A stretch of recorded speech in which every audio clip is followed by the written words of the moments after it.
Hello every pony and welcome to Brony FanFics. I finally found some time to read, so that's good. And today, Diary of a Silent Tyrant. This is a Discord fic, which is good because I'm quite the fan of Discord. I think he's awesome. And yeah, let's get into it.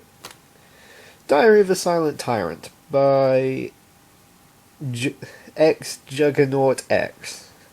Gotta love those X's. Day 1. I stand once again, locked in stone. It seems that I have underestimated Celestia and her protege, Twilight Sparkle. A sickeningly sincere pony who is too smart for her own good. Or my good, quite frankly.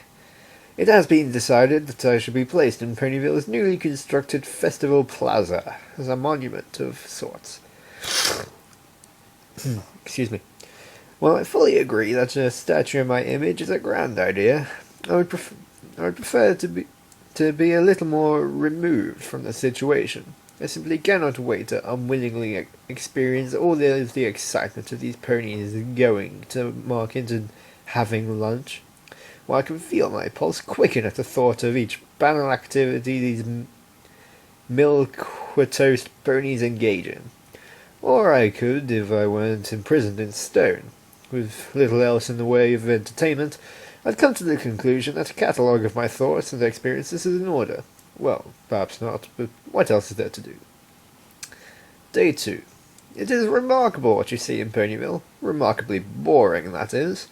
These ponies have absolutely no flair at all. Imprisoned as I am, watching this square here is all I can do, and unfortunately, it's all I can stand. Why, just today a pony came to trim the grass, pull weeds, and tidy the path. My stomach tried to heave in disgust, but alas I remained immobile. Why on earth would you want to see the same garden again and again and again?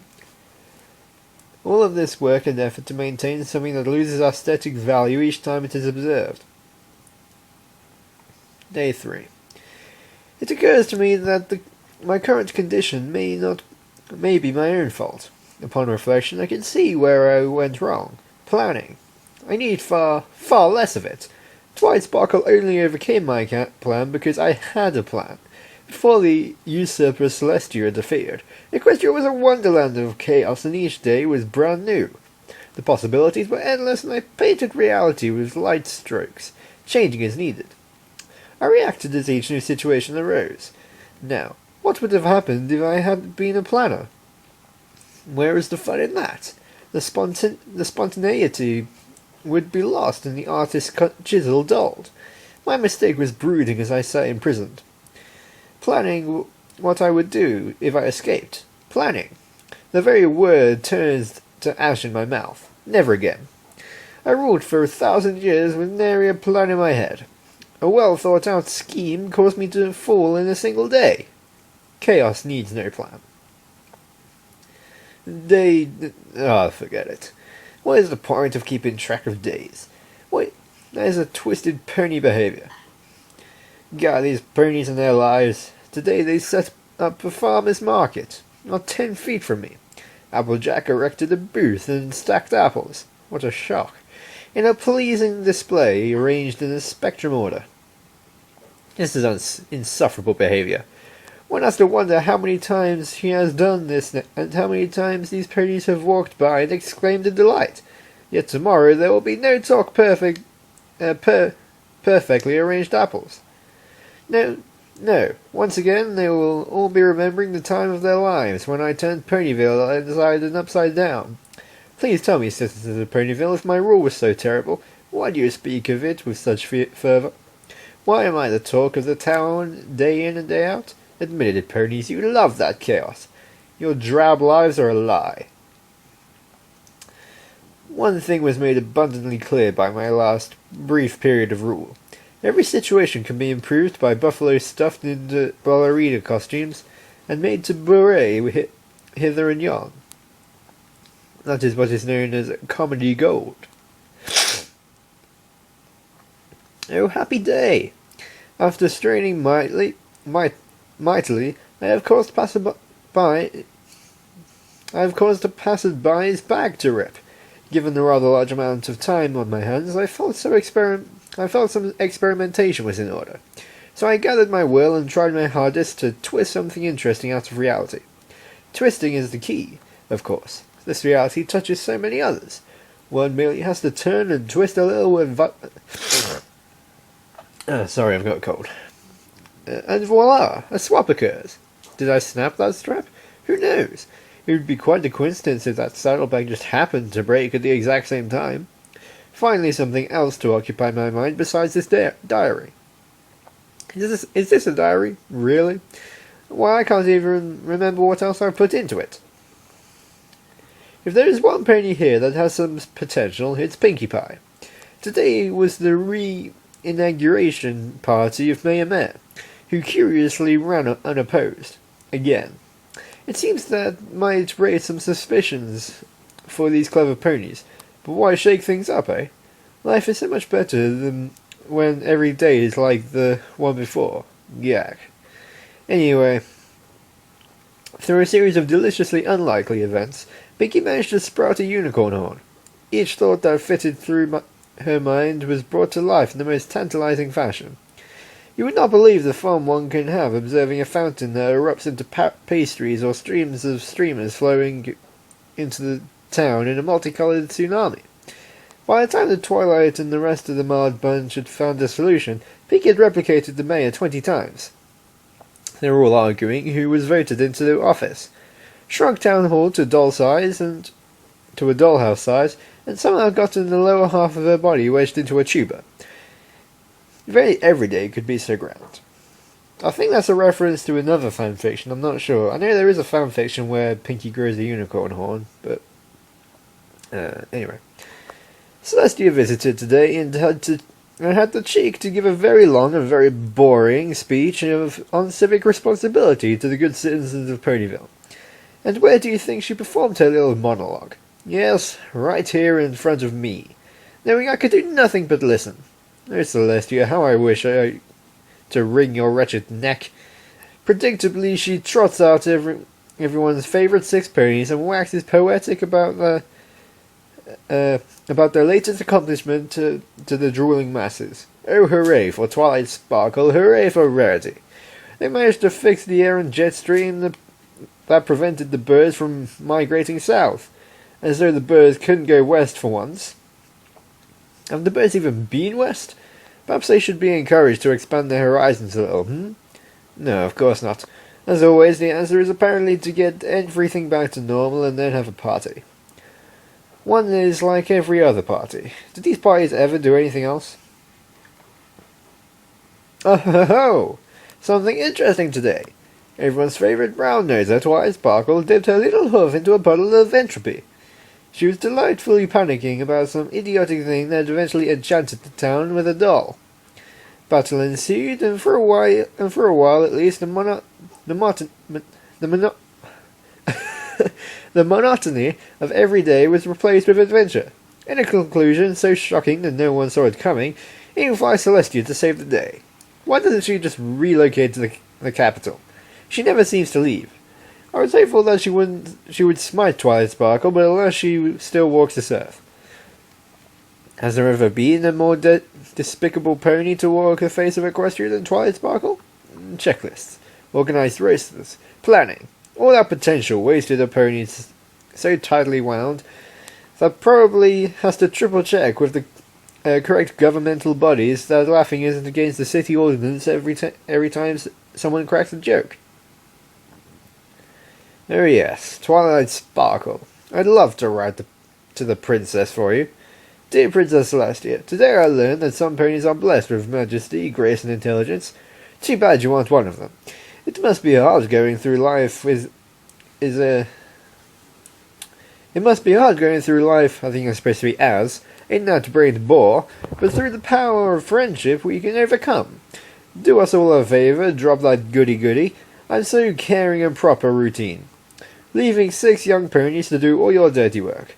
Well, let's just say it must be nice to have all that free time for your hooves. It doesn't seem so friendly to me. hoping to put an end to you one day, Discord. Of all the dignities I must endure, none of them are as vile as a visit from Fluttershy. She insists on coming every few days to talk to me because I might be lonely. This defies all reason, and generally I am a fan of that sort of thing, but this pony is pathologically nice. I get treated to the week's important highlights, like how many adorable chipmunks were born and whether the wildflowers in the open seven field have bloomed yet. I've tried my best to topple over onto her, but try as I might, I cannot move, and no amount of straining seems to be affecting reality. I'm forced to admit that strap incident must have been a coincidence after all. The worst aspect of these cheery little visits is the clouds of birds that descend on me. Have you ever seen a statue after 40 or 50 birds sit on it for an hour or so? I pray for rain. Preferably a rain of gumdrops or spaghetti, but at this point any rain would do. A disquieting notion hit me today. Is the uniform application of chaos a form of order? If one always twists the situation, it then becomes predictable that all situations will be twisted, while a specific outcome is unknown. The fact that reality will not stay the same is assured. This cannot stand. These ponies must wake truly unprepared for the upcoming day, otherwise it will be routine for the day to be unroutine. I must reflect on this further. So it is Nightmare Night, and I keep waiting for Princess Luna to act on what must be simmering hatred for her banishment. But she seems woefully forgiving. Doesn't anyone here like to nurse a good grudge now and then? Where is the passion, the spice for life, liberty, and the pursuit of revenge? It looked for a while that things might get interesting as Luna turned on people, but she chose not to strike them down. Once again, Twilight Sparkle seemed to be the sort of mitigating factor in all this nonsense. Really, she's become as tiresome as Celestia. Regular as clockwork, Rainbow Dash streaks by in her morning workout routine. In my world, she would be so much stronger. What challenges it for a Pegasus to swoop through the air? They are built for it. Let us struggle through a sky filled with tapiaco pudding. Now that will build up some wing power. Some little filly came by today, performing a terrific number of things at once. She seemed enchantingly distressed, and the slack-jawed onlookers gasped as she bounced from task to task. Just as it was getting enjoyable, the filly ran on and the crowd followed, leaving an empty stillness. Sometimes it is better not to be reminded that you are thirsty, rather than given a sip of water. Now the ache of boredom is almost unbearable. What would it take for Celestia to see the error of her ways? I simply cannot comprehend her state of mind or priorities. This order and peace degrades her society. Every day that passes, the population gets slower, weaker, and less intelligent. When I sat on the throne, my subjects were strong. When I tested them, they reacted and overcame. When I pushed again, they faced into the storm and persevered. When the forces from Equestria threatened, together we defeated them, both with my power and my subjects' resilience. Well, I will admit that I wasn't at the top of any of their heartwarming card lists. I was driving them to all they could be. Under Celestia, they have grown into a society that can't take care of a bunny stampede. I shudder to think that what would happen if a real trouble erupted. One day I will sit Celestia down and explain all this to her in a simple terms that even she can understand. Then I will turn her into a balloon and puncture her. Some days things just go your way. Well, at least for a while. Just today, Twilight Sparkle's little toady of a dragon grew up. I've always been a fan of a good rampage, and Spike didn't disappoint. It was over far too quickly, but made of good entertainment while it lasted. Far from what I've gleaned, the power of love overcame, or something equally nauseating.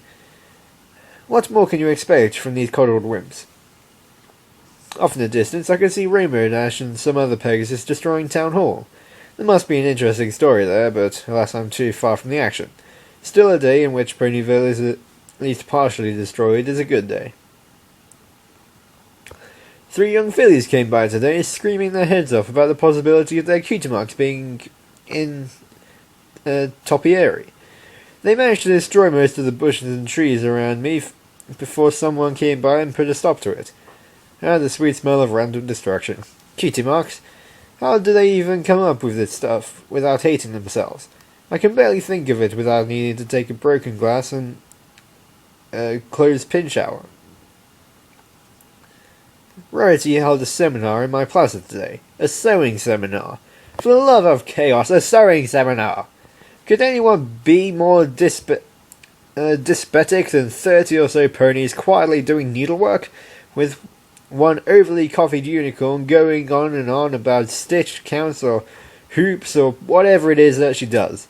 One day Twice-Sparkle will pay for this. Still, it gave me time to consider Rarity. She's enigmatic. I'm sure that I could make Pinkie Pie see my way of thinking. Fluttershy, Twice-Sparkle, Rainbow Dash, and Applejack are lost causes. However, Rarity is hard to predict. She loves neatness and order, yet she has thrown herself into the medium of fashion.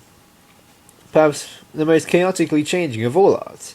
Anyone who would spend hours and hours constructing a hat just turns around and discard it next week for not being in anymore. Has potential. I do not want to face the elements of harmony again. Wait, am I planning again? I'd love to know why some scrawny pony with a camera keeps taking pictures of me. This kid has been here for an hour now, or more. Today was spring cleaning day in Ponyville. I imagine that it was like that. Wait, I imagine that it was said like that, with the capital letters. They seem to have some sort of capital letter festival every week or so for every little thing under the sun. This week is apparently the day that they clean up the town. Every pony here spent the day toiling, and in the end it looked exactly as it did before. This place doesn't even get dirty. However, an interesting development occurred. Applejack and Rainbow Dash had an entertaining little argument in front of my statue here, each accusing the other of shirking their work detail. It turned out to be hilarious miscommunication, but while they were taking cracks at one another, I thought I heard a crack of my own. A crack that sounded a little bit like stone breaking. Try as I might, I can't move, but one can dream. So apparently the sickening sextet have saved the day again somehow. Ponyville is setting up some large party here in the plaza to celebrate their return. From what I gather, that one trick pony, Queen Chrysalis, somehow nearly took over, only to be thwarted in the end. A for effort, kid, but quite frankly, you were never in my league, and look where I ended up. I'm sure I'll know the whole story soon, as it will undoubtedly be related over and over and over until I pray for a large rock to fall from the sky and destroy me. Actually, rocks from the sky sounds like an excellent day. Poor old Chrysalis, always sneaking around the edges, looking for a way to take a piece of the pie, always crying about the misunderstood nature of changelings. It's not their fault they feed on positivity. She could never understand that no one cares. If she invaded Cancelite, it sounds like she's toughened up since last we met. Good for you, kid. I hope you've grown strong. It's no fun to pick on the defenseless. Well, actually, it's a lot of fun. But I have some skin in the game. But having some skin in the game adds incentive. You want to take over Equestria? You may regret that once I'm back on the throne. I can just see your face as I twist everything you hold dear into a mockery. You'll wish to be comfortably sealed in stone and ignored. It does not escape my notice again that Celestia left this to her B team, or maybe she herself is the B team. She has been ruler for quite some time. She recruits this gang of misfits, and then she re-enlists her long-banished sister. I think Celestia's power might be waning. The mayor doesn't seem to know all the details, but I certainly don't seem to hearing anything about the mighty Celestia crushing Queen Chrysalis under her hoof. The day that I need help with Chrysalis is the day I attend a Rarity sewing seminar. If Celestia cannot win that battle, one wonders what fight she can manage. But Chrysalis is apparently far away now, according to the mayor. The ponies are setting up for a party. What else is new? To welcome our new heroes home. I burn with curiosity to know if they will have balloons and cake. What fun is the celebration that mirrors your last celebration? Why go through the exercise again? Oh, what is this? Why, it seems some pony has knocked over the refreshments table. Poor, poor ponies. Now what will you eat? What with your cakes and pies ruined? Now the inevitable hoof pointing begins. Oh, this is wretch. A temper's flare. They are throwing the ruined food at one another. The mayor is completely covered in cherry pie. I haven't had this much fun in... Wait, was that a crack? Why, I believe I can move my knee. Oh, Equestria, grab your umbrellas. I feel a cold front of chaos moving in. And that was Silent Tyrant by xjuggernaughtx. It's pretty good. Yeah, that's all I can say. I liked how it kind of recounted the events of the episodes from Discord's point of view. So yeah, that was fun. I hope you enjoyed that as much as I did. And yeah,